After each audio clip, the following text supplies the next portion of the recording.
একেৰাহে একো কাম নাথাকিলেও ঘৰত বহু সময় সোমাই থকা মানুহৰ মনটো নিস্তেজ হৈ পৰে আৰু প্ৰয়োজনতকৈ অধিক চিন্তাত ডুবিবলৈ আৰম্ভ কৰিব। ইয়াৰ বাহিৰেও আপোনাৰ মনত আৰু নেতিবাচক চিন্তা আহিব। গতিকে কেতিয়াও বেছিদিন ঘৰত নাথাকিব। মনোবিজ্ঞানে এই অৱস্থাক মানসিক চিন্তা বুলি কয়।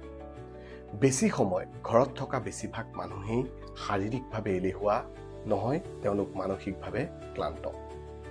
লাহে লাহে ঘৰৰ পৰা ওলাই গৈ মানুহ লগ পোৱাৰো মন নোযোৱা হয়, আনকি বজাৰলৈ গৈ কিবা এটা কিনিবলৈও অসুবিধা পায়। অকলে বিচনাখনত পৰি ফোনটো স্ক্ৰল কৰি কৰি মানসিক দুৰ্বল হৈ পৰিব আৰু ৰাতি দেৰিলৈকে সাৰ পাই থকাৰ অভ্যাস গঢ় ল'ব। তাৰ পিছত কোঠাৰ ভিতৰত বাৰে বাৰে নিজৰ লগতে যুঁজ আৰম্ভ হ'ব। এনেকৈ ঘৰতে থাকি আপুনি জিৰণি লোৱা যেন অনুভৱ কৰে, কিন্তু বাস্তৱত আপুনি নীৰৱে জীৱনৰ শক্তিক ধ্বংস কৰি আছে।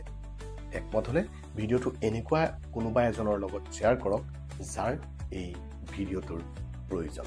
কথাখিনিৰ সৈতে একমত হলে এটা কমেণ্ট